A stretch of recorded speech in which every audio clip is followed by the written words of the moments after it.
안녕하세요, 여러분. 미수자 특강 제6강 2차시 불교미술의 기원과 동남아 전래 두 번째 시간이 되겠습니다. 이번 시간에는 석가모니의 생애에 대해서 살펴볼 예정인데요. 주로 이제 석가의 팔상 장면들하고 그 다음에 이제 팔대 성지에 대한 이야기를 할 거고요. 이 석가의 팔상 이야기는 동남아시아의 특히 인도 차이나 반도에 있었던 미얀마, 태국, 라오스 일대의 불교 미술에서는 지금도 꾸준히 애용되는 불교 미술의 소재이기 때문에 여러분들이 석가의 생애에 대해서는 좀 잘 이해하실 필요가 있습니다. 이하 강의 내용은 동양미술사, 오늘 동양미술사 같이 들으시는 분들은 강의 내용이 같다고 보시면 되겠고요. 불교 미술사를 들으셨던 분이 있으시면 그것도 이제 겹치는 내용들이 많기는 합니다. 그렇지만 이제 불교 미술 모르는 학생들도 있기 때문에 이번 강의는 석가모니의 생애를 중심으로 해서 동양미술사의 내용과 같은 내용으로 진행을 하도록 하겠습니다. 네, 2차 시 이후에 3차 시, 그 다음에 이제 4차 시에 가서 이제 본격적으로 동남아시아의 불교미술 전례에 대해서 좀 살펴볼 예정인데요. 4차 시까지 이해하기 위해서는 2차 시와 3차 시의 내용들을 좀 아실 필요가 있어서요. 불교미술 들어보지 않거나 전혀 배우지 않은 학생들은 정말 열심히 들어주셔야 됩니다. 양이 좀 많아서 걱정이긴 한데요. 불교 미술을 한 번에 끝내는 것 자체도 사실은 어렵긴 하지만 하여튼 중요한 부분만 골라서 강의를 하고 있으니 이 부분에 대해서는 좀 이해를 해 주시기 바랍니다.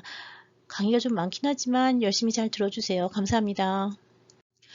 석가모니는 기원전 563년경 이제 인도에서 태어났다고 알려져 있습니다. 근데 여기 지금 보시면 제가 물음표를 해놨죠. 왜 그러냐 하면 여러 나라에서 전해지는 전승에 따라서 석가모니의 생애는 기원전 6세기에 시작했다고 보는 사람이 있는가 하면 또는 뭐 더 일찍 태어나셨다 보는 사람도 있고 더 나중에 기원전 한 400년 정도에 태어났다라고 보는 견해도 있어서 여러 가지 견해가 좀 다릅니다. 근데 이제 최근에는 기원전 563년으로 보는 게 일단은 좀 보편적으로 많이 쓰고 있고요. 그 다음에 여러분들 왜 불기라고 하는 거 들어보신 적 있죠? 불기 몇 년 뭐 이런 얘기 쓰는데 불기는 보통 석가모니의 열반 연대를 가지고 열반 연대라고 하는 거는 돌아가신 연대라고 얘기를 할 수도 있는데요.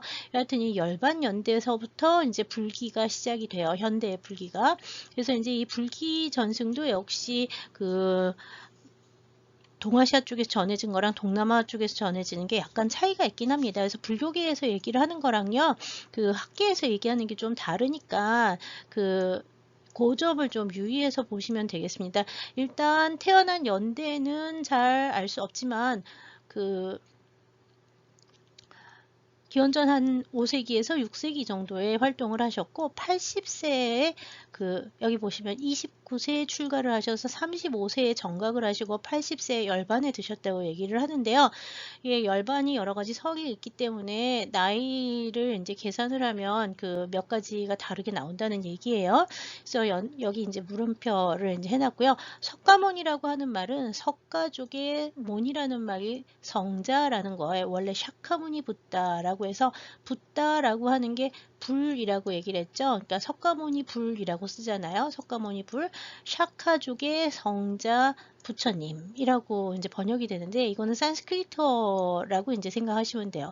샤카족이라고 하는 거는 이 석가모니의 부족이 샤카족이고요. 고향은 카필라바스투라고 알려져 있어요. 가비라위성이라든지 뭐 가비라성 뭐 이런 말 쓰는데 한자에서는 카필라바스투라고 이제 전해지고 있습니다. 이 카필라바스투 성에서 아버지가 그 당시 카필라바스투의 왕이어서 한자로는 정반왕이라고 알려져 있고요. 정반왕. 그 다음에 이제 정반왕, 그 다음에 이제 어머니는 마야부인이라고 알려져 있죠. 정반왕은 산스크리트어로 슈또다나라고 해요. 슈또다나.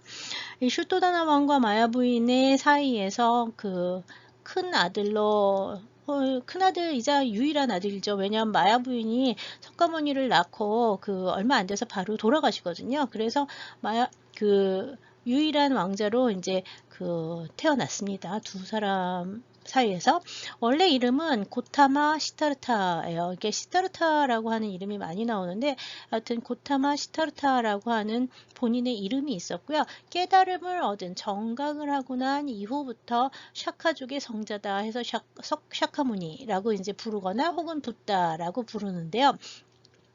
여기 이제 이 붓다라고 하는 거는 불 또는 불타라고 얘기를 한다 그랬죠. BODDO라고 그리스어에서 쓰는데 영어로 쓸 때는 BUDD HA로 쓰죠. 그래서 스펠링이 O로도 쓰고 U로도 쓰는데 보도 또는 붓다 이렇게 얘기를 하는데요. 그리스어 문자로 남은 보도라고 하는 단어가 한 2세기 정도의 동전 같은 데서 나오는 예가 있습니다. 하여튼 이 붓다라고 하는 정각자, 깨달음을 얻은 자, 진리에 도달한 자라는 뜻으로 쓰는 말이 이제 붓다라고 하고요. 그 말고 또 이제 몇 가지 이름들이 더 있긴 있어요. 이 깨달은 자를 일컫는 이름들은요. 그 다음에 이제 여기 보시면 열반에 들었다라고 얘기를 했는데 이 열반이라고 하는 거는요. 사람으로 보면은 죽는 거지만 일반 사람들은 이렇게 왜 윤회의 세계에서 태어나고 죽고 한다 그랬잖아요. 그래서 죽음이라고 하는 건 또 다른 생으로 가는 길이라서 일반적인 사람의 죽음하고요. 이 붓다의 열반은 굉장히 개념적으로 달라요. 그래서 부처님 돌아가셨다는 말은 거의 그러니까 부처님 죽었다, 부처님 돌아가셨다 이런 말은 거의 안 쓰는데요. 왜냐하면 부처님 열반하셨다고 얘기를 하거든요. 열반이라고 하는 거는 다른 생으로 가는 것이 아니라 이제 윤회를 끝내고 영원한 다르마와 합의를 하는 단계가 열반이기 때문에요. 일반적으로 그 윤회 고리에서의 죽음과 달라서 네, 죽었다는 표현을 쓰지 않습니다. 그래서 열반에 드셨다라고 표현을 해요. 그러니까 불교를 좀 배우면 이게 열반에 들었다는 표현하는 거하고 죽었다는 표현하고는 좀 차이가 있다는 거를 기억해 주실 필요가 있습니다. 이 석가모니의 생애를 보면은 맨 처음에 이제 당연히 태어나고 그 다음에 이제 여기도 나오죠. 정각 깨달음을 얻었다라고 얘기를 했죠. 깨달음을 얻고 그 다음에 이제 깨달음을 얻고 그 다음에 이제 열반에 드시는 요 네 가지 뭐 그냥 죽었다라고 편하게 얘기를 할 수도 있긴 있는데 조금 차이가 있으니까 열반에 드시는 첫 번째 탄생, 항마, 성도, 그 다음에 열반 요 세 가지가 일단 제일 중요할 것 같긴 한데요. 29세 이제 사이에 출가가 있는 거죠. 성도가 35세니까 그거하고 이제 관련해가지고 왜 아까 불교에서는 4나 8이나 이런 숫자가 좋다 그랬잖아요. 그래서 이 석가의 생애도 아주 일찍부터 8가지의 중요한 기적, 부처의 생애 자체가 기적이다, 미러클이란 단어를 쓰거든요. 그래서 영어로 표현할 때는 이게 미러클, 기적이 있었는데 이 신비한 석가의 생애의 신비한 상이라고 하는 단어를 쓰는데 이 성상 같은 거 생각하면 돼요. 상은 이 상자를 쓰는데 8가지 팔상이라고 한 8장면 이 장면 자체가 그 석가의 생애를 가르치는 건데요. 이 팔상이 일어난 곳이 이제 8대 성지가 됩니다. 8대 성지가 되고요. 이 8대 성지에서 더 중요한 거를 더 뽑으면 4대 성지가 되죠. 보통 이제 4대 성지를 얘기를 하면은요, 뭘 두냐 하면요, 맨 처음에는 탄생, 그 다음에 이제 항마 성도, 그 다음에 이제 초전 법륜, 그 다음에 열반, 이렇게 4개를 꼽아요. 그래서 인도의 팔상은, 인도에서 전통적으로 내려오는 팔상은 태어나시고, 그 다음에 항마, 마귀를 물리치시고, 득도를 이루심이 되니까, 석가모니가 이제 그 보드가야라고 하는 데에서 출가한 다음에 뭐 고생을 하다가 이따 좀 더 보긴 하겠지만 보드가야에서 그 선정을 하시는데 그 깨달음 직전에 마귀들이 와가지고 막 그 괴롭히거든요. 그러고 난 다음에 이제 그 깨달음을 얻는 그 장면에서 마귀를 물리치기 때문에 이제 항마성도라는 말을 이제 쓰게 됩니다.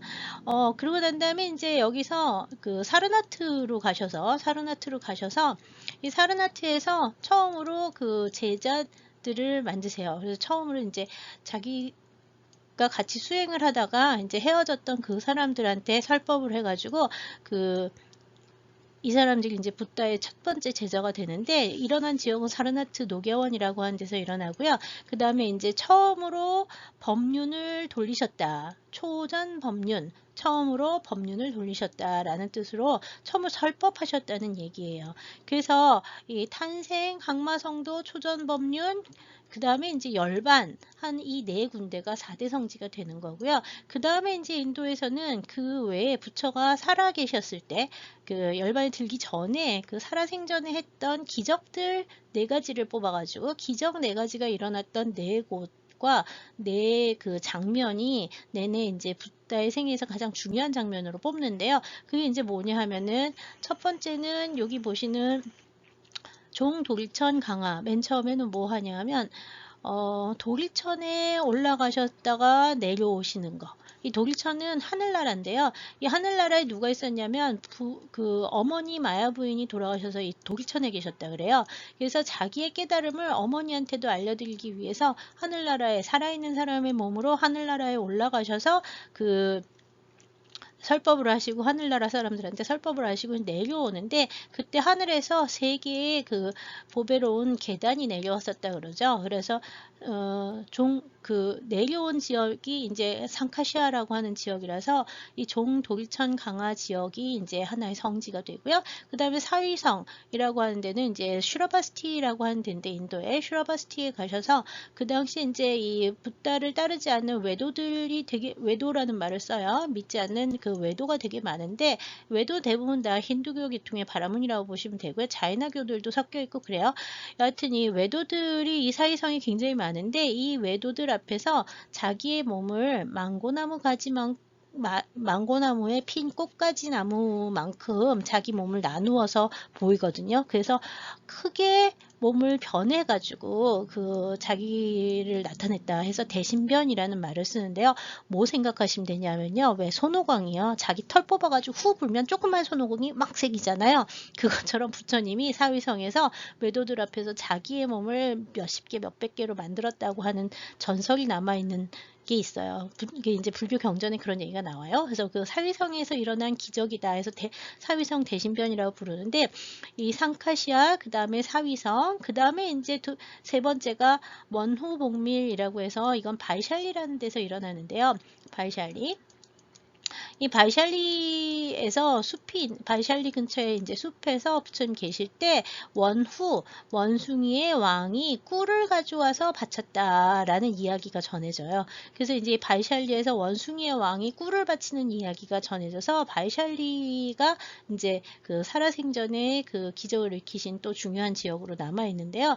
이 원후복밀 같은 경우에는 원숭이의 왕이 왜 꿀을 갖다 바쳤느냐라고 얘기를 할 때 부처님께서는 살아있는 사람들한테만 깨달음을 주시는 게 아니라 동물들을 포함한 모든 그 존재들한테 다 가르침을 주는 존재라는 걸 보여주기 위해서 원숭이의 왕이 나오는 거고요. 그 다음에 이제 그 당시 원숭이 왕은 이제 힌두교에서 하누만 같은 게 있듯이 원숭이의 왕은 굉장히 지혜롭고, 그 다음에 이제 동물들의 왕이다라고 알려진 그런 얘기들이 있어요. 인도 쪽에서. 그래서 이제 이 동물들을 위한, 동물들까지 포함하는 대현자 또는 이제 성자로서의 석가모니를 상징해주는 사건이 원후복밀 발샬리라는 데서 일어났고요. 그 다음에 이제 마지막 마지막 기적이 일어났던 곳이 이제 라즈기르 왕사성인데요. 라즈기르에서 이제 취상조복이라는 일이 일어나요. 이 취상조복은 술 취한 코끼리가 조복을 드렸다라는 얘기예요. 이 당시에 이제 부처님 굉장히 시기하던 부처의 사촌 동생이 있었는데 그 사촌 동생이 이제 그 부처님을 죽이고 싶어 해가지고 코끼리 한 마리를 가둬놓고 사나운 코끼리 한 마리를 굶겼다가 그 술을 먹여가지고 그 술 취한 코끼리를 만들어서 풀어놔요. 그래서 미친 코끼리가 이제 술에 취해서 미쳐서 발광하고 돌아다니면서 집을 막 부시고 사람을 막 죽여서 엄청나게 사상자가 많이 나는데 딱 그 미친 코끼리가 달려가다가 부처님을 보는 순간 갑자기 정신이 나서 그 꿇어 엎드려서 부처님께 조복을 했다는 얘기가 나오는데 그게 어디서 있었냐면 그 당시 최고의 그 이 당시에 이제 조그만 나라들이 굉장히 많아서 그 부처님 태어나신 카필라라고 하는 소왕국도 카필라바스투 카필라 왕국도 굉장히 작은 나라인데요. 그 당시 제일 큰 나라는 어디였냐면 마가다 왕국이었어요.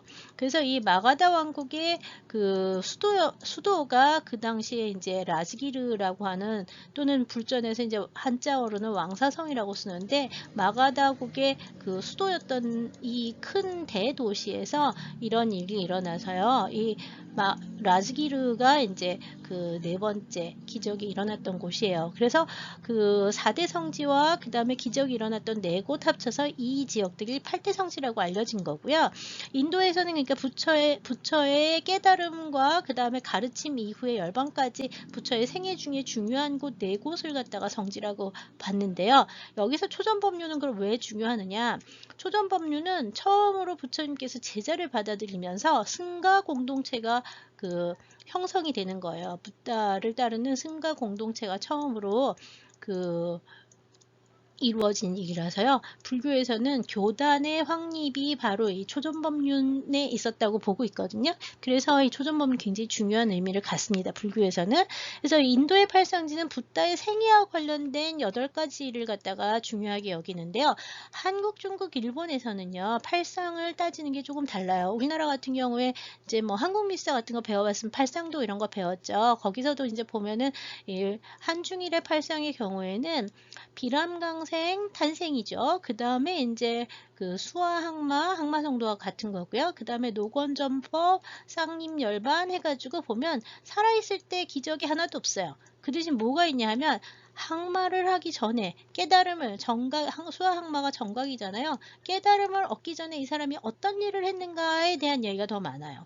그래서 나오는 얘기가 맨 처음에 보면 도설촌에서 마야 부인의 그 태에 그 코끼리의 모습으로 내려오는 장면, 그 마야 부인의 태몽 이야기가 나오고요. 그 다음에 태어날 때부터 달랐다 이런 얘기를 하는 거죠. 태어나기 전부터 달랐다. 그 다음에 이제 사문유관 4개의 문 바깥으로 나가서 세상이 어떻게 돌아가는지를 봤다. 이 이제 사문유관이 태자 때, 이 사람 태자 때인데, 이 태자 때 이제 그 사방문으로 나가면서 한쪽에서는 병든 사람을 만나고 한쪽 문에서는 그 아픈 사람 만나고, 한쪽 문에서 늙은 사람 만나고, 세 번째는 사람이 죽은 걸 보고요. 마지막에는 뭘 보냐 하면 그 바라문을 만나요. 바라문이라고 하는 게 그 당시에 힌두교에서 출가해서 고행을 하면서 깨달음을 얻으려고 노력한 사람들 바라문이라고 했는데, 이 바라문을 만나가지고 생이라는 건 모두 다 고고, 이 고와 윤회의 세상을 꺾기 위해서는, 또는 깨뜨리기 위해서는 깨달음을 얻어야 되는데, 그 깨달음을 얻고자 하는 방법은 출가 수행을 통해서 얻을 수 있다는 걸 배우게 돼요. 그래서 이 사문유관을 함으로써 생이라는 거는 아버지가 왕이라도 또는 어머니가 왕비라도 자기가 태자라도 언젠가는 늙고 언젠가는 죽는다. 그럴 때 생은 모두 다 고이고, 그 고를 끊을 수 있는 길이 바로 출가해서 수행을 해야 해서 깨달음을 얻어야 된다는 가르침을 처음 얻게 되는 게 사문유관이에요. 그 다음에 이제 유성출가, 결국 그 나가서 출가해서 깨달음의 수행을 해야 되겠다고 결심을 한 태자는 어느 날 밤 몰래 집을 나가죠. 그리고 설산에 가서 수도를 한 뒤에 일어나는데요. 한국, 중국, 일본에서는 부처의 생애보다는 부처의 깨달음까지의 과정을 더 중요시해서 팔상을 정하는 게 다릅니다. 그러니까 4대 성지에 나오는 4가지 사건은 굉장히 중요하니까 똑같은데, 나머지 살아생전에 4개, 그 다음에 그 깨달음 얻기 전에 4개 해서 이 12장면이 모두 다 부처님의 생애 이야기에 들어간다고 보시면 돼요. 부처님의 그 여러 가지 그 초기 경전들은 다 부처의 생애에 대해서, 붓다의 생애에 대해서 기록하고 있고요. 거기에 나오는 얘기는 여기 나오는 12장면 이외에 더 많은 이야기들이 나옵니다. 네, 지금 보시는 지도에서 보시면은요, 뭐, 불교의 8대 성지가 이제 각각 있는 거를 알 수 있는데, 조그마니까 나중에 찾아보도록 하시고요. 이 8대 성지는 여하튼에서 태어난 곳이다라고 얘기를 했을 때, 직접 태어난 룸비니를 보통 많이 치고 있고요. 뭐, 부처가 살았던 고향이라고 하는 자기 고향 카필라바스투가 또 어떤 경우에는 룸비니를, 어떤 경우에는 카필라바스투를 중요하게 여기는데, 보통은 룸비니를 더 중요시 여겼던 것 같아요. 왜냐하면 카필라바스투는 위치가 어딘지 지금 잘 모르고요. 롬빈이 어딘지 확실하게 알거든요. 그 다음에 이제 보드가야는 이제 보기수 아래에서 깨달음을 얻은 곳이죠. 보기수의 정각이 일어났던 것이 보드가야고요. 그 다음에 이제 사르나트는 초전법륜한 곳이에요. 그 다음에 이제 쿠시나가르는 열반지가 되겠죠. 그 다음에 이제 슈라바스티 아까 사위성이라고 했었고요. 사위성 대신변 일어났던 곳이고요.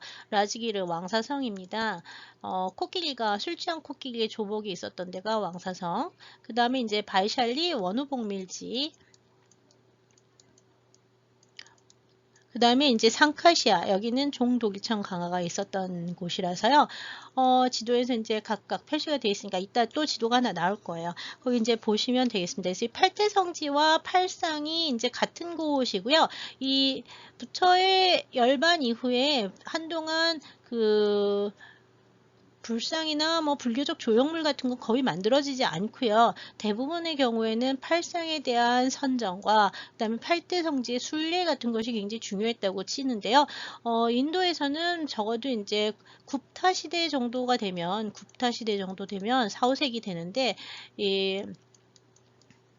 또는 뭐 더 일찍 본 사람 한 1세기 정도부터라고도 얘기를 하는데 1세기, 2세기 뭐 정도부터라고도 얘기를 하는데 그건 잘 모르겠고 굽타 시대 4, 5세기 정도부터는 이 8대 성지를 순례하는 게 굉장히 활발해지기 시작을 해요. 그래서 이 8대 성지와 팔상에 대한 조형이 굽타 시대부터 크게 이제 아주 중요하게 나타나게 됩니다.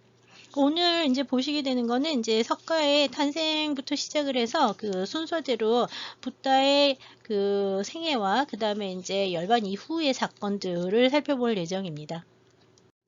먼저 카필라바스투라고 하는 데는요. 지금 보고 있는 거는 인도의 피프라와라고 하는 데인데요. 이 인도의 피프라와가 카필라바스투인지 아니면은 네팔의 틸라우라코트가 카필라바스투인지에 대해서 여러 가지 논란이 있었어요. 지금도 계속 논란이 있습니다. 그래서 현재 네팔 이제 부처님이 우리가 다 인도 사람이라고 배우지만 네팔 사람들은 뭐라 하냐면 부처님 인도 사람이 아니라 네팔 사람이다라고 얘기를 해요. 현대에는 논란이 좀 있다는 얘기죠. 근데 인도에도 피프라가 있고 네팔에도 인도와 네팔에 모두 다 이 카필라바스투를 추정하는 유적지가 있는데 왜 논란이 있냐면 기록이 다 없기 때문에 잘 몰라요.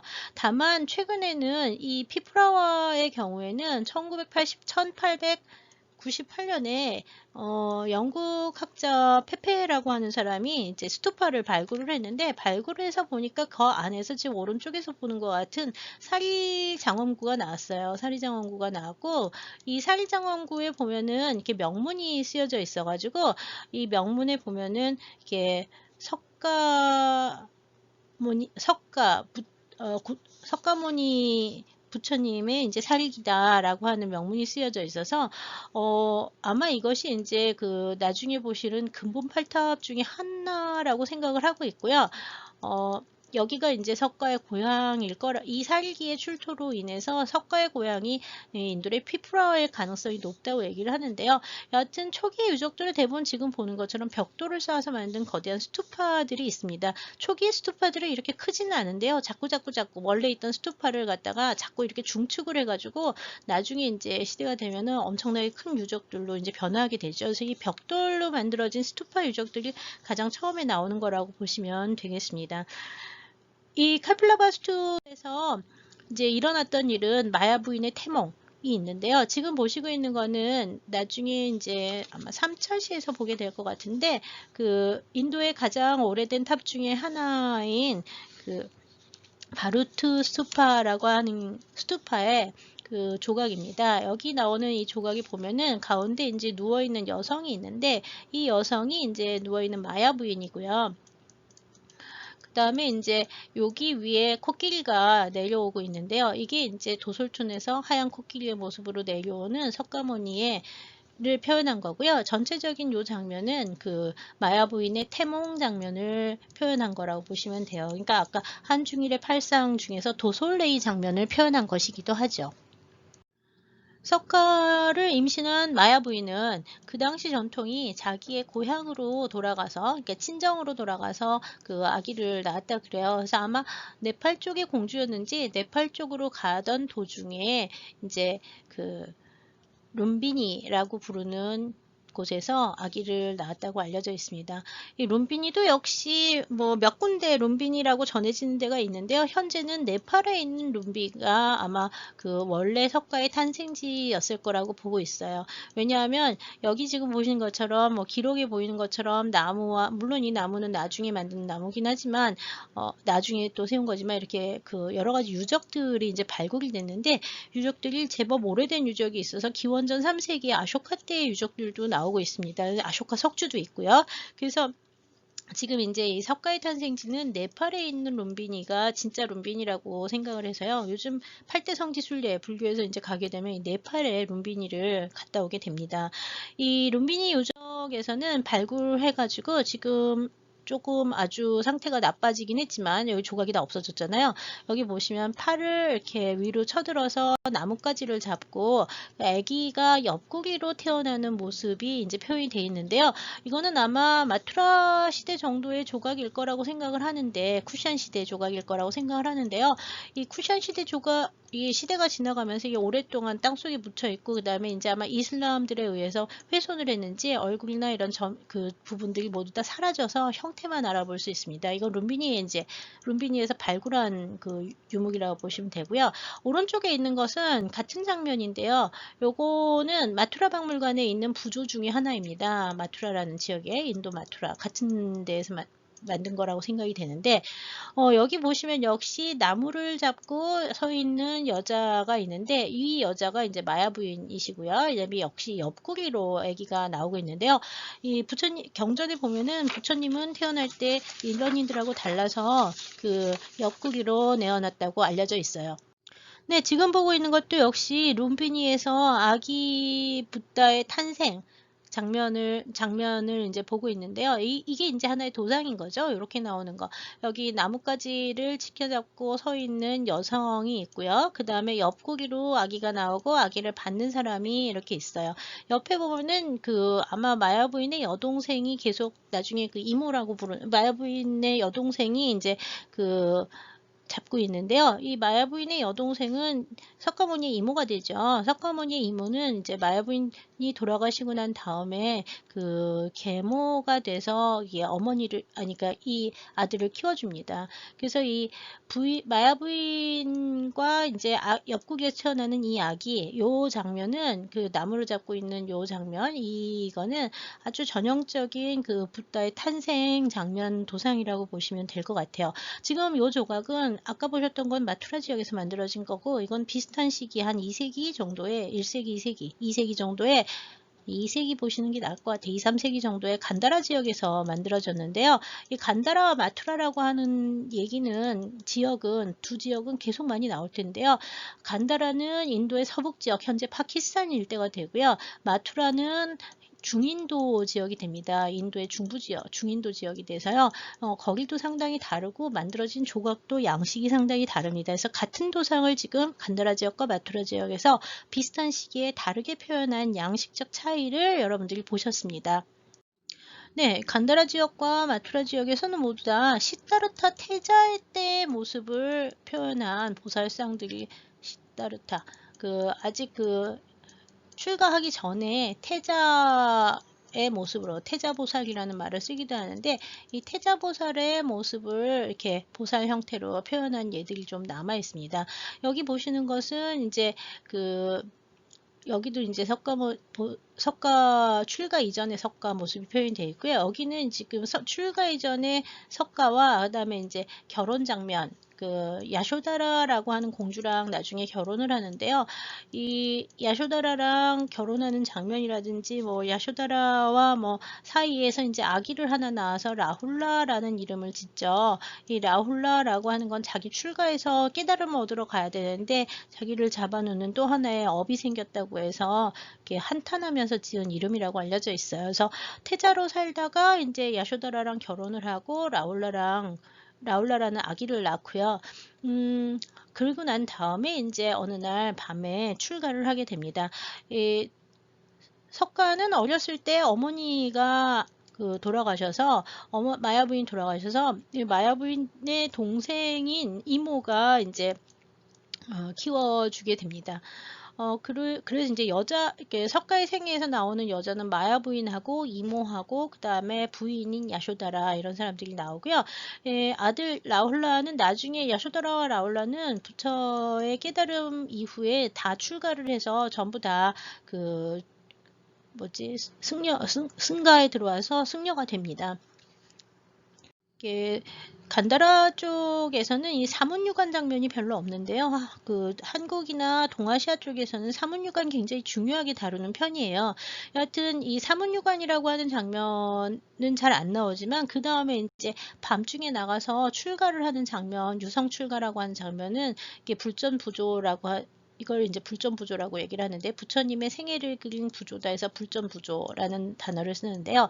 이 불전부조에서 이 유성 출가 장면 상당히 많이 나옵니다. 유성 출가 장면에서 특이한 거는 말의 발굽을 소리나지 않게 당시에 약샤라고 하는 그 당시에 정령들이죠. 정령들이 요거를 갖다가 그 말 발굽을 들어 소리를 안 나게 해주면서 말을 타고 나가서 자기의 머리를 자르고 옷을 갖다가 벗어서 장신구 옷을 벗어서 그 마부한테 주고 말과 그 머리카락 옷을 돌려보냅니다. 아버지한테 돌려보내고 자기 죽었다고 생각을 하고 나를 찾지 말아라 하고서는 이제 설산 그 당시에 이제 북쪽에 있었던 게 히말라야 쪽이니까 히말라야 설산으로 들어가서 고행을 하기 시작을 합니다. 왜냐하면 그 당시에 그 바라문들은 대부분 다 고행을 해야지 깨달음을 얻을 수 있다고 생각을 했고요. 지금도 보면 힌두교에서는 그 고행을 통해서 고행 수행을 해가지고 깨달음을 얻겠다고 뭐 그 고행을 다하는 모습들을 볼 수가 있는데요. 여하튼 그 당시에도 고행이 제일 중요하다고 생각을 해서 나가서 계속 고행을 합니다. 그래서 지금 오른쪽에 보시고 있는 것처럼 그 석가 고행상이라고 하는 것들이 이제 간다라 지역이나 뭐 몇 군데에서 이제 주로 이제 간다라 지역에서 고행상을 많이 만드는데요. 워낙 많이 와서 뭐 시체에 가까울 정도 해골에 가까운 얼굴이라든지 이게 뼈나 이런 것이 이제 거의 그 근육과 뼈만 남아서 살이 없는 이런 모습으로 이제 만들어진 고행상들이 이제 그 간다라 지역에서 주로 많이 만들어졌고요. 이 고행을 하다가 고행 끝에 갑자기 이제 석가가 고행을 하면서 더 이상 너무 자기 몸이 괴로우니까 깨달음에 대해서 집중을 하지 못하고 오히려 이렇게 더 뭐 먹고 싶고 자고 싶고 이렇게 몸에 바라는 그 욕심이 더 많이 생겨난다는 걸 알게 돼요. 그래서 석가는 고행을 그만두고 내려와서 남쪽으로 다시 내려와서 보드가야 근처에서 한 수자타라고 하는 한 아가씨가 주는 우유죽을 마시고 수자타라는 아가씨가 또 나와요. 여자 하나 더 나오고 그 다음에 이 수자타라는 아가씨가 우유죽을 공양한 거를 마시고 난 다음에 보드가야에 가서 그 선정을 하게 됩니다. 붓다가 이제 그 깨달음을 얻기 위해서 선정을 했던 곳이 이제 보드가야라는 지역이고요. 여기 보드가야에는 지금 뭐 엄청나게 큰 사원이 있는데 이 사원의 뒤쪽에 사원이 이렇게 돌아서 맨 뒤로 가면 지금 오른쪽에 보는 것처럼 보리수가 있습니다. 그래서 이 보리수 아래에서 명상을 한 끝에 이제 깨달음을 얻었다고 하는데요. 현재 이 보드가야는 힌두교의 중요한 성지이기도 해서요. 힌두교 교단에서 보드가야를 관리를 하고 있습니다. 그래서 굉장히 많은 그 수행자들이 뭐 힌두교와 불교를 가리지 않고 와서 이곳을 성지 순례를 하고 있는데요. 이 보리수는 이제 부처의 깨달음을 상징하는 것이기 때문에 뭐 지금도 굉장히 중요하고요. 보리수 가지가 이제 그래서 보면은 뭐 나중에 이 보리수 가지를 갖고 가서 뭐 어디냐 미얀마 쪽에도 이 보리수를 갖다가 꽂아서 뭐 나무가 자랐다는 데도 있고, 그 다음에 이제 스리랑카에도 가면 이 보리수가 전해져서 나온 가지가 있다 그러고요. 이 보리수는 불교를 박해할 때마다 맨날 이거 뽑아서 불태우는데 그 자리에서 또 나고, 그 다음에 또 키우고 뭐 이랬었다 그래서, 여하튼 자리는 계속 같은 데 있다 그래요. 나중에 여기 보리수 있는 데 가시면은 요쪽 끝에 보면은 굽타 시대에 만들어진 그 보리수 아래에 그 석조 대저가 있습니다. 그래서 여기가 이제 부처가 깨달음을 얻은 정각지로 알려져 있고요. 붓다의 그 요때부터 이 여기서 깨달음을 얻은 순간부터 보살이라는 말을 쓰지 않고 붓다, 깨달음을 얻은 자라고 이제 부르게 되죠. 샤카무니 붓다가 이제부터 보드가야에서부터 이제 시작이 됩니다. 보드가야 아까 그 내부에 들어가면 이제 그 불상이 하나 있는데요. 지금 보시고 있는 거는 간다라 시대의 그 상인데, 여기 보시면은 여기 누워서 엎드린 사람들 보이죠? 이거 뭐냐 하면은 악마가 와서 보리수 아래에서 선정을 하는 붓다의 깨달음을 그 악마가 와서 방해를 해요. 그래서 뭐 전쟁을 하기도 하고, 뭐 그 다음에 이제 그 마왕의 딸 3명을 보내가지고서는 딸 셋이 와서 유혹을 하기도 하고 그러는데, 그럼에도 불구하고 계속 선정을 한 끝에 깨달음을 얻어요. 그래서 나중에 마왕이 와서 뭐라 그러냐면, 너가 깨달음을 얻었다는 걸 어떻게 아느냐 그랬더니, 말을 하지 않은 채 눈을 감고 선정을 하시면서, 손을 원래 선정을 하면 이렇게 양쪽으로 모으고 있잖아요. 선정하고 있던 손을 하나 내려서 그 땅을 가르쳤더니 땅 속에서 지신이 나와서 마왕들을 물리쳤다고 하는데요.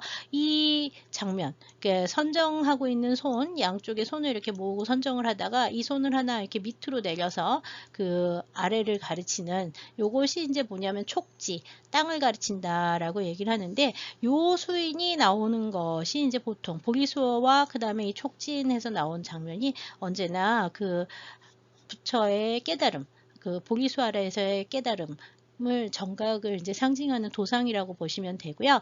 그 도상은 지금 보시는 것처럼 이제 그 보드가야에도 만들어져 있는데요. 여기서는 손이 보이진 않죠. 왜냐하면 이 상 같은 경우에는 이제 굽타 시대에 만들어져서 매번 여기다 옷을 이렇게 입히거든요. 지금도 와서 동남아 사람들이나 스리랑카 사람들 와서 옷을 공양을 하면 하루에 몇 번씩 들어가서 이걸 갖다가 옷을 갈아입히는 의례들을 합니다. 그래서 이 항마 촉지 자세를 한 불상들은 그 보드가야에서의 정각을 상징한다, 이런 걸 좀 기억을 하시면 되겠고요. 그러고 난 다음에 부처님께서는 사르나트로 가셔서 녹야원이라는 곳에서 처음으로 그 설법을 하십니다. 그래서 이제 부처의 제자들이 이제 처음 생기는데요. 이 녹야원, 사슴이 노는 공원이다 해서 녹야원이라고 부르는 거고요. 초전법륜지인데, 지금 보시는 것처럼 가면 다맥 스투파라고 하는 커다란 스투파가 이제 하나 있고요. 오래된 유적지들은 뭐 아쇼카항의 석주라든지 지금 보는 벽돌로 쌓은 건물지 같은 것들이 있습니다. 이 사르나트 지역에서 이제 일어났던 초전법륜의 상징을 지난 시간에도 잠깐 얘기한 것 같은데, 2마리의 사슴과 가운데에 법륜을 그 바퀴를 앞에서 본 모습이라, 이렇게 해가지고서는 바퀴살이 있는 형태, 이렇게 바퀴를 갖다가 이제 그리는데요. 여기 오른쪽에 보시면 똑같이 사슴이 2마리 나오고, 그 다음에 여기 법륜이 나옵니다. 요 사슴 2마리와 법륜 나오는 것은요, 지금도 티베트 불교 사원에 가면 중요한 그 사원에 이렇게 법륜을 가운데 표현해가지고 나오는데, 사슴 2마리와 바퀴 해가지고 부처의 설법, 정법을 처음 포교하는 자리, 그 다음에 이제 첫 번째 승가의 계승 이 이어진 곳이라는 걸 표시하기 위해서 이 사르나트의 이 사슴 도상들이 계속 이어지는 양상들을 지금도 좀 몇 군데에서 찾아볼 수 있습니다. 왼쪽에 있는 거는 사르나트에서 출토된 그 굽타 시대 상이고요. 오른쪽에 있는 건 같은 양식인데, 이건 아잔타 석굴에 있는 상입니다. 그래서 같은 도상들이 이제 약간씩 뭐 광배의 변형이라든지 상의 조형 양식의 변화라든지 뭐 이런 것들을 가지면서 나가는데, 이게 도상적 특징들, 설법인을 한다든지 아니면 이런 그 사슴과 법륜이 나온다든지 뭐 이런 걸 통해서 이게 초전법륜상을 표현한 것이다 라는 걸 알 수가 있습니다. 아마 불교의 그 8대 성지 순리하면 제일 가기 힘든 데 중에 하나가 이 상카시아인데요. 상카시아에는 지금 남아있는 게 그 아쇼카 때 만들어진 석주 하나 정도, 코끼리 모양 석주 하나 정도만 남아있고요. 별다른 유적이 없습니다. 이 상카시아는 마야 부인을 위해서 그 하늘나라에 올라가서 산 사람의 몸으로 하늘나라에 올라가서 설법을 하고 내려오신 곳이라고 알려져 있는데, 도일천이라고 하는 하늘에 올라갔다가 내려오신 곳. 이 종도일천 강화에서는 언제나 삼도보계라고 얘기를 해서 세 개의 그 사다리가 항상 나옵니다. 이 종도일천 강화 장면이 지금 바루트 조각에, 아까 지난 시간에도 보셨지만 바루트 조각에 표현될 때에는 부처님의 상을 표현하지 않는 시대였기 때문에 이 불상 표현 대신 불족이라고 얘기를 해서 이렇게 부처님 발바닥, 법륜이 그려진 발바닥을 이제 표현을 해놨는데요. 여기 오른쪽에 있는 간다라 조각은 한 2, 3세기, 시대가 좀 늦죠. 시대가 늦어지면 불상이 만들어지기 시작을 하면서 실제로 부처님을 가운데다가 표현하는 형태로 바뀌게 됩니다. 그렇지만 이제 세 개의 그 사다리는 계속 표현을 하죠. 이거는 이제 이게 종도리천 강화를 표현할 때 나오는 삼도보계. 삼도보계라고 부르는 하늘에서 내려온 그 사다리라고 생각하시면 돼요. 이 삼도보계를 표현하는 것이 언제나 도리천 강화 장면을 표현한 거고, 지역은 상카시아 지역에서 일어났던 사건을 표현한 것이다 라는 걸 기억하시면 됩니다. 그 다음 사건은 영축산으로 이제 라즈기르 쪽으로 가게 되는데요. 네, 라즈기르라고 하는 라즈기르라고 하는 데는 그 당시 마가다국의 왕성지였기 때문에 여기를 이제 왕사성이라고 부른다 그랬죠. 이 왕사성, 한자어에 나오는 왕사성과 산스크리트어에 나오는 라즈길 같은 성이에요. 마가다국의 도성이고요. 이 마가다국의 도성지 위쪽에 산이 하나 있습니다. 커다란 산이 있는데 지금 이게 이제 그 산이에요. 기사굴산이라고도 부르고요. 영축산이라고도 부르고요. 이게 이제 산스크리트어 하면 영축, 독수리 먹이란 뜻이거든요. 그래서 글드라쿠따라고 부르는데, 이 글드라쿠따 위로 올라가면 이 영축산 위에서 항상 부처님께서 설법을 하셨다 그래요. 그래서 대승경전에 보면은 언제나 부처님께서 말씀하신다 이런 말로 이제 시작을 하고, 그때 내가 이렇게 들었다, 뭐 여시아문이라는 말이 그런 말이죠. 그때 설법하는 이런 얘기들, 뭐 그 다음에 이제 대승경전 중에 상당수가 다 이 영축산 같은 산인데, 영축산에서 그 설법을 하시게 돼서요. 부처의 설법 얘기를 할 때 제일 중요한 데가 이 영축산의 설법지고요. 또 하나 중요한 게 이제 이 취상조복이 일어났던 곳이라고 얘기를 했죠. 이 취상조복은 그 불교 미술에서 상당히 자주 표현이 되는데요. 지금 보시고 있는 조각처럼요. 여기 가고 있던 여기서 코끼리가 사람을 갖다가 잡아서 휘어 던지고 있죠. 그러다가 여기 와서 엎드려서 절을 해요. 이거는 아마라바티라고 하는 데에서 만들어진 그 취상조복 장면의 그 굴탑 부조이고요. 여기 이제 부처님은 여기 별도로 표현이 되지는 않았는데, 어떤 사람은 여기 부처님이라고도 하는데 그렇지는 않은 것 같아요. 부처님 표현되지 않고 코끼리만 이제 보이게 되고요. 나중에 이제 팔상 장면 이런 데 보면 부처님 발 밑에 코끼리 꿇어 엎드려 있는 장면들을 볼 수 있는데요. 그게 바로 이 취상조복 장면을 표현한 것입니다. 네, 이 바샬리 같은 경우에는 지금 아쇼카 석주하고 그 스투파가 이제 같이 있는데요. 원래 바샬리 지역에서는 그 원우복밀이 부처님 생에 있었고요. 그 다음에 이제 열반 이후에는 이 바샬리에 근본 팔탑이 바샬리에 하나 있었다 그래요. 근데 이 근본 팔탑에서 아쇼카라는 왕이 기원전 3세기에 부처의 원래 탑지에서 사기와 사기를 꺼내서 지금의 이 자리로 옮겼다 그럽니다. 그러면서 이제 이 아쇼카 석주와 탑을 만들고, 그 다음에 지금 보는 것처럼 이렇게 거대한 그 자원으로 발전을 시켰다 그러는데요. 바이샬리에서는 1960년대, 70년대에 이제 그 발굴을 통해서요, 근본 팔탑지라고 추정되는 그 탑지도 하나 발굴을 했습니다. 네, 지금 보시고 있는 원우 복밀 장면은 그 산치 스투파의 조각인데, 여기는 부처님 대신 보리수가 상징으로 나와서 이 보리수가 부처님을 상징하는 거고요. 원숭이가 꿀을 공유하고 있는 장면이 이제 표현이 되어 있습니다. 그리고 난 다음에 이제 뭐 여러 가지 부처의 생애들에 대해서 석가모니 부다의 생애에 대해서 뭐 굉장히 경주에서 많은 얘기를 하고 있지만요. 마지막 열반 장면을 보도록 하겠습니다. 열반이 일어난 열반지는 쿠시나가르고요.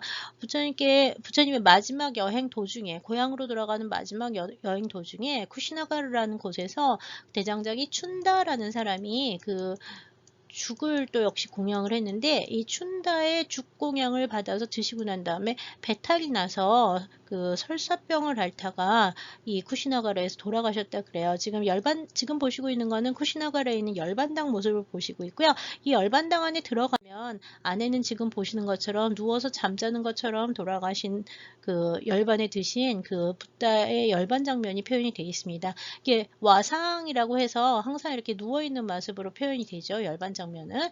그리고 부처의 열반은 이 열반이라고 하는 게 죽음하고는 좀 다르다 그랬잖아요. 그래서 언제나 여기에 이 열반에 들게 되면 니르바나가 열반이라는 말인데 니르바나 또는 열반에 들게 되면 죽은 거랑은 완전히 달라서 다르마의 정법에 합의해서 정법과 같은 존재가 되는 거기 때문에 여기에 존재하지 않지만 동시에 존재하고 존재하면서 동시에 존재하지 않는 존재가 되는 거거든요. 그래서 이 열반상들 중에서 특히 동남아 열반상들 같은 경우에 보면은 이렇게 붓다의 눈을 갖다가 이렇게 반쯤 감거나 이게 뜬 눈으로 표현을 해 놓는 경우가 많은데요.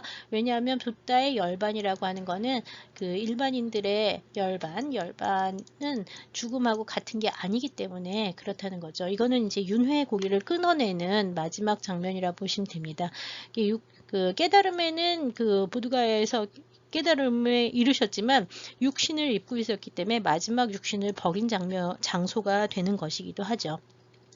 보드가야에서는 보리수가 나오죠. 그 다음에 붓다의 탄생 장면에서는 피팔수라고 하는 나무가 나오고 있고요. 피팔. 그 다음에 지금 여기서는 사라수라고 하는 나무가 열반에서는 나와요. 그래서 두 그루의 사라상수가 열반에 드실 때 슬픔을 이기지 못하면서 나무가 이렇게 구부러진 장면들이 이제 표현이 되는데요. 지금 여기에도 나무들이 여기 하나가 있고 여기 하나 있나 뭐 해가지고 나무가 두 개가 표현이 되고 있습니다. 이 지금 보신 것처럼 이렇게 붓다의 생애를 그림으로 표현을 한 것들을 생애를 표현한 거를 불전이라고 부르는데 붓다의 생애 이야기를 불전이라고 얘기를 하고요. 불전도라고 하는 것 또는 불전부조라고 얘기를 하면 붓다의 생애 이야기를 그린 것이 불전도, 불전부조가 되겠습니다.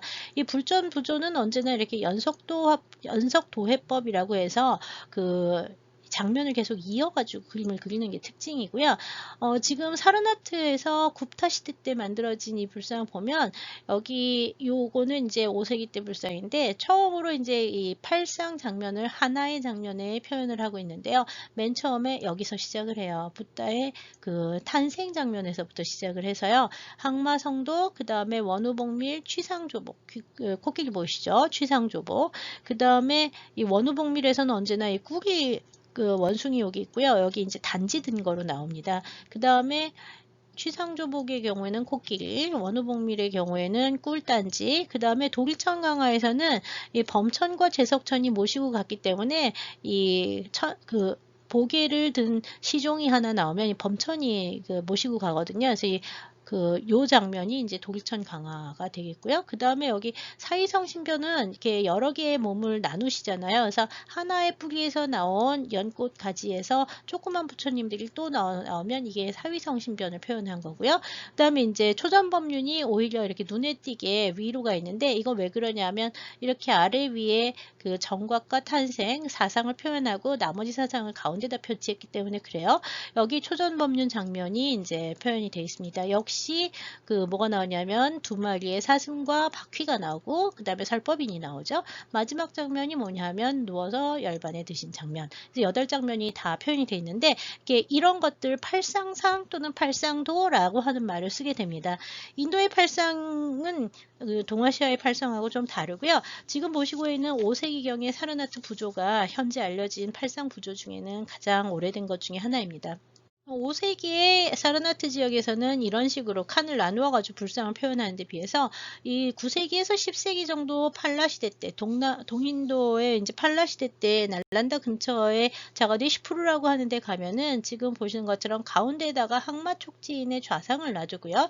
주변에 보리수를 놔두고 그다음에 여기 그 마왕의 딸 셋, 그 다음에 이 주변에는 공격하는 마왕의 부대들, 괴물들 같은 게 막 공격을 하고 있는데, 항마총지, 이거는 결국 항마총지의 성도 정각 장면을 이제 가운데다가 표현을 하면서 맨 위에다가는 열반을 표현을 하고요. 이쪽 오른쪽에는 탄생 장면을 표현을 해요. 그래서 탄생부터 그 다음에 이제 그 다른 5가지 장면들을 여기다가 올려서 표현을 하고 있는데요.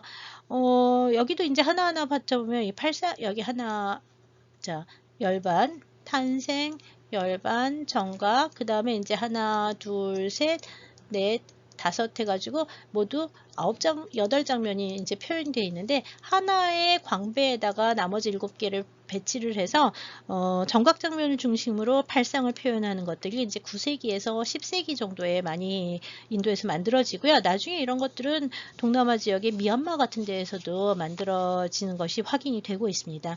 지금 보시는 것처럼 이 팔상의 그 조형화와 그 다음에 8대 성지의 순례 같은 것들이 이 5세기 정도, 4세기에서 5세기 정도부터 이제 활발해지기 시작을 해가지고요. 그 이후에 불교도들의 그 순례 여행은 언제나 다 이 8대 성지 순례가 중심이 됩니다. 또한 우리나라 해초 스님 같은 경우에도 이제 8대 성지 순례 가죠. 그때 해초의 기록에 보면은 8대 탑을 순례한다고 나와요. 이 8대 탑이라고 하는 게 뭐냐면 바로 8대 성지에 있었던 8개의 탑들을 말을 하는 겁니다. 8대 성지에 8개의 탑이 있었다 그래서 이 8대 성지 또는 8대 탑이라고 하는 것들을 이제 성지순례를 하게 되고요. 지금 보시는 것처럼 자세히 보시면 여기 맨 처음에 시작하는 게 카필라바스투하고 룸비니 여기 있고요. 그 다음에 이제 여기 보시면 쿠시나가르가 여기 바이샬리나 왕사성 쪽에서 이렇게 가는 게 되는데, 이쪽 시골에서 태어나셔서 그 다음에 올라가셨다가 보드가에 오셔가지고 정각을 하시고요. 그 다음에 어디야 사르나트로 가셔가지고 처음 설법을 하시죠. 이 사르나트는 바라나시랑 같이 있기 때문에, 바라나시가 지금도 힌두교의 굉장히 중요한 성지잖아요. 사람들이 많이 모여 있는 곳이에요. 그래서 보드가에서 바라나시 가서 설법을 하시고, 그러고 난 다음에 상카시아에 가셔서 상카시아에서 이제 그 삼도북에 올라갔다 내려오시고, 그 다음에 이제 뭐 슈라바스티라든지 아니면 바이샬리라든지 파트나라든지 라즈기르 같은 데를 다니면서 그 평생 유행을 하시면서 설법을 하시고 난 다음에 고향으로 돌아가는 길에 쿠시나가르에서 열반에 드셨다 그래요. 나중에 이제 보면 그 불교 미술 뭐 이런 거나 불교사 또는 이렇게 동남아와의 문화사 뭐 아니면 해초 아니라 법편이나 뭐 이렇게 중국 승려들 얘기를 할 때 이 탐라랩디 라고 하는 그 도시가 가끔 나올 거예요. 탐라랩디 이 이제 중요한 항구 도시라 뱃길로 오는 사람들은 여기 탐라랩디에 와서 뱃길로 이 8대를 이 성지들을 돌아봤다 그래요. 그러고 난 다음에 이제 여기 또 보면 날란다라고 하는 데가 나오는데, 날란다 또 중요한 도시 중에 하나입니다.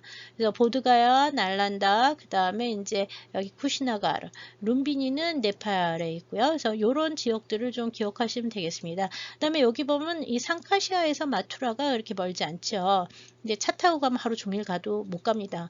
되게 멀어요. 인도는 땅이 넓은 나라라서 상당히 굉장히 그 거리가 떨어져 있는데, 여하튼 이 마투라 쪽으로 올라가는 길에 있었던 게 이제 상카시아라고 보시면 되고요. 요게 이제 슈라바스티 되겠습니다. 그래서 자세한 지도는 8대 성지 자세한 지도는 이 지도를 보시는 게 더 나을 거라고 생각을 합니다. 붓다의 생애 이야기는 열반으로 끝나는 것이 아니에요. 열반하고 난 다음에 붓다의 이 시신을 화장을 합니다. 어디서 화장을 하냐면 쿠시나가르에서 화장을 하게 되죠. 화장을 하고 붓다가 생전에 그 지시한 대로 화장을 한 유골을 모아서, 유골 사기라고 부르는데, 이 유골 사기를 모아서 이제 탑을 세우려고 하는데, 그 당시에 이 사기를 여러 군데 왕들이 와서 서로 나눠 갖겠다고 해가지고 전쟁이 납니다. 그래서 이제 한 명의 바라문이 나와서 8개의 나라의 그 8개로 나누어서 사리를 나눠줍니다. 그래서 8곳으로 나눠진 붓다의 사리, 유골이에요. 같은 말이에요.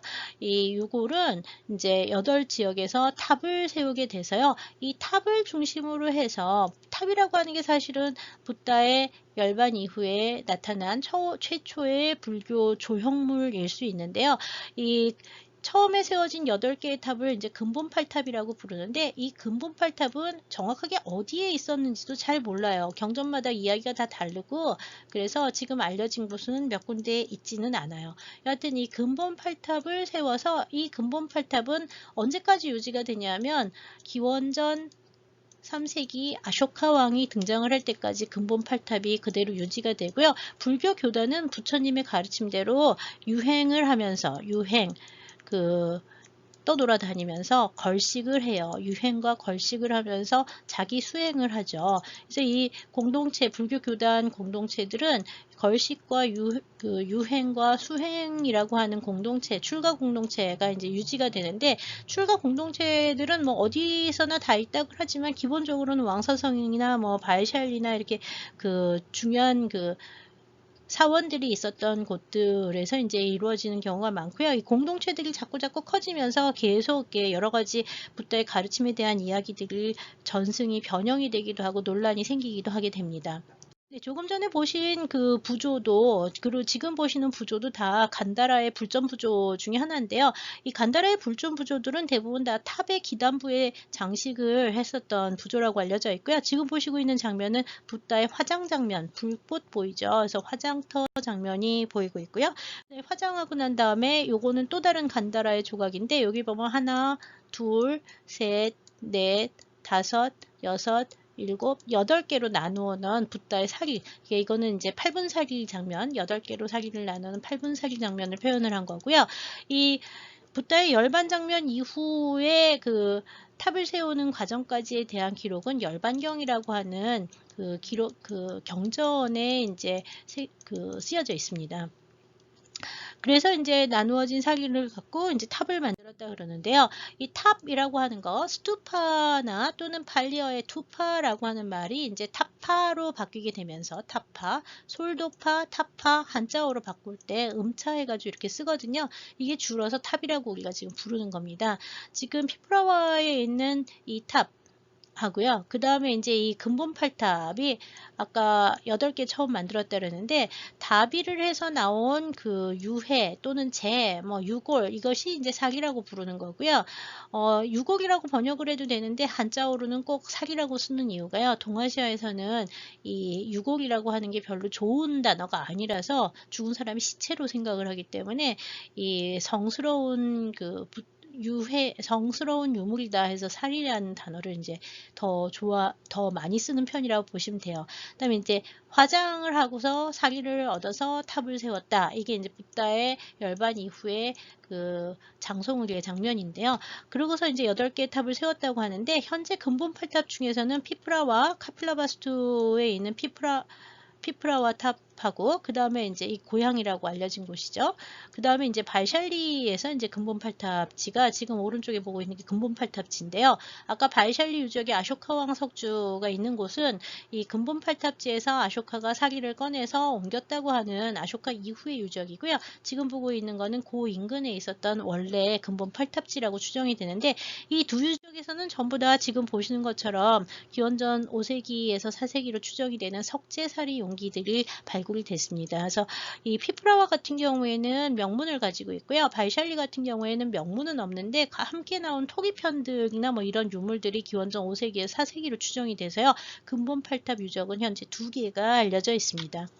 네, 부다의 진신사리, 부처의 진짜 몸, 석가모니 부처님의 진짜 몸에서 나온 사리, 진신사리라고 부르는 것이 어떻게 생겼는지는 논란이 많고요. 현재 뭐 지금 보시는 것처럼 이렇게 쌀알 모양의 보석처럼 생긴 사리가 있는가 하면, 인도탑에서 나오는 거는 불에 탄 유골들 또는 뼈나 아니면 불에 탄 이빨 뭐 이런 것들이 나오고 있어서요.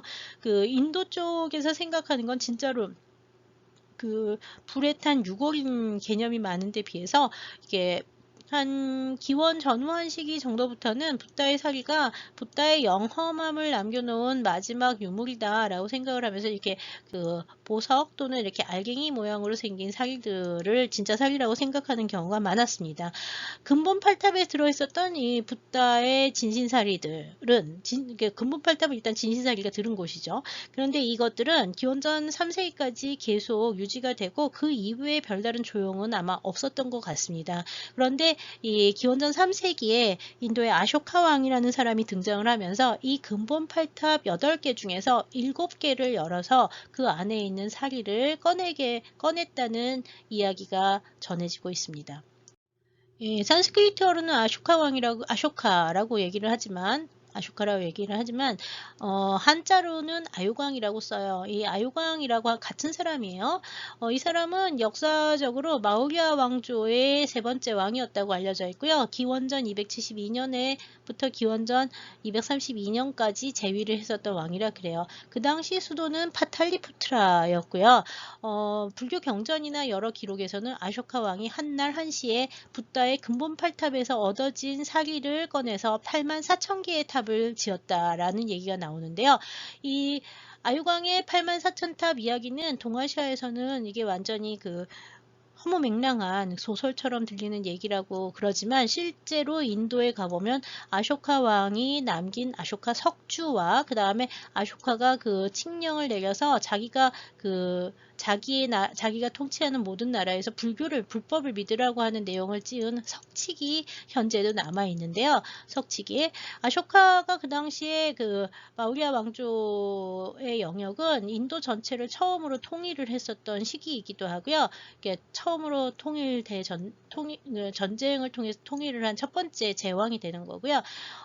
지금 보는 지금 파키스탄, 아프가니스탄 일대라든지 이 일대까지 전부 다 남인도의 일부를 제외하고 전부 다 이 아쇼카가 이제 그 인도를 통일을 했는데 통일 이후에 아쇼카가 불교로 개종을 하면서 그 당시에 이제 이 칼링가라고 하는 지역을 정벌을 하면서 자기가 너무 많은 그 사람들을 죽이면서 그 죄를 많이 지었다는 생각을 해서요. 불교로 개종을 하게 됩니다. 그러고서 이제 자기가 통일한 여러 지역에다가 자기가 앞으로 불법을 따라서 통치를 하고자 하니 너네들도 불법을 믿어라 하는 내용의 칙령을 내려서 그거를 갖다가 그 돌에다 기록을 했는데요. 그것이 이제 석칙과 석주의 형태로 남아 있습니다. 현재 인도 전역에는 한 30여 개 이상의 석칙과 석주가 남아 있는데요. 지금 보시고 있는 거는 파키스탄의 샤바스가리에 나와 있는 아쇼카의 마의 법칙입니다. 글씨 이렇게 써놨죠. 그래서 이제 아쇼카 시대의 명문을 보실 수 있고요. 그 다음에 이제 지금 아까 보셨던 바이샬리를 비롯해서 여러 군데 아쇼카 석주가 남아 있는데 이 석주들의 경우에는 석칙을 이 부분에 새깁니다. 그리고 맨 위에 동물을 갖다가 얹는데요. 이 동물을 얹으면서 이게 이제 그 불교에서 처음 불교 미술이라고 할 수 있는 불교 조각의 첫 번째 예들이 이 아쇼카 석주에서 나오고 있습니다. 그래서 기원전 3세기에 이 아쇼카 석주와 석칙을 통해서 불교가 그 당시 어땠는지 그 다음에 불교가 어떻게 전파가 되기 시작을 했는지를 이해할 수 있고요. 아쇼카가 했었던 행위들, 그러니까 근본 8탑에 있는 부처의 진신사기를 꺼내서 새로운 탑을 짓고 불법을 갖다가 널리 펴면서 부처님을 믿는 승가를 보호하는 활동을 했었던 그 진신사기 공양과 대탑의 건립 같은 행위들은 나중에 그 동아시아나 동남아시아 지역에도 계속 전해지면서 현대에도 이제 영향을 많이 미치고 있습니다. 그래서 이 아쇼카 왕의 진신사기 신앙과 탑의 그 건립은 결국 이제 아쇼카가 다스리는 인도 전역을 비롯한 여러 곳에 이제 불교의 포교가 이제 본격적으로 시작이 됐음을 알려주는 거고요. 아마 동아시아나 동남아시아나 중앙아시아 지역으로 불교가 처음 전래되는 시기도 다 이 아쇼카 연안이라고 생각을 하고 있어요. 네, 이번 시간의 마지막 슬라이드는 역시 매번 보는 지도입니다. 동인도에서 시작을 해서 아쇼카 연간에 이제 간다라 지역, 파키스탄과 아프가니스탄 지역인 간다라 지역으로 이제 기원전 3세기에 불교가 전해져서 샤바스가리 같은 게 남아 있고요. 칙령 같은 게. 그 다음에 여기도 보시면은 이제 실론 쪽, 실론이라고 되어 있는데 스리랑카죠. 스리랑카 지역에도 역시 아쇼카 연간에 아쇼카의 아들이 이제 와서 불교를 처음 전했다고 얘기를 하고요. 동남아 동남아시아 지역에는 아쇼카가 전했다는 곳이 여러 군데 남아있긴 하지만 이게 진짜인지 아닌지 모르겠습니다. 그 다음에 이제 간다라를 거쳐서 중앙아시아를 거쳐서 중국 쪽으로 불교가 전해지는 거는 1세기, 서기 1세기 정도인데요. 한편으로는 이 해안가를 타고 이 광동성이라든지 이쪽 지역으로도 불교가 좀 일찍 전해진 것 같아요. 그래서 사천성이라든지 의외로 사천성이라든지 이 남쪽 지역 그 절강성, 뭐 강소성 이 일대에서 불교가 좀 일찍 그 나오는 형태들을 찾아볼 수 있는데 장안, 사천, 뭐 그 다음에 이제 강소성, 광동성 이런 데에서 이제 불교의 초기 흔적들을 찾아볼 수는 있습니다. 여기까지 해서 그 불교 미술의 기원 두 번째 시간을 마치도록 하겠습니다. 감사합니다.